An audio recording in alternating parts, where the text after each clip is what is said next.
Put the song.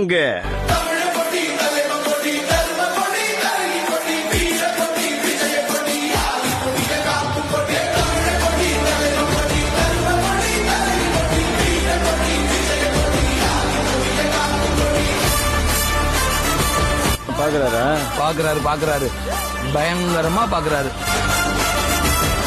But அவர் பாக்குற பார்வையில நம்மள மாதிரி இளைஞர் சமுதாயத்துக்கு ஏதோ சொல்ல வராருன்னு மட்டும் தெரியுது. அப்ப நம்ம அவருக்கு ஒண்ணு சொல்லுவோம். பங்கு சேஞ்ச் த சாங். இப்ப பாரு, உங்க விஜய் உயிரன வரனா,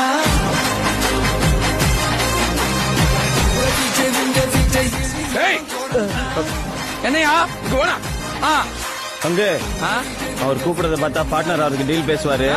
ஐயோ ஒத்துக்காத, இதே மாதிரி கெத்தா பேசி கட் பண்ணி விடு. ஏதாவது கூப்பிடு பங்கு. மக்கள் தானே மன்னர்கள்.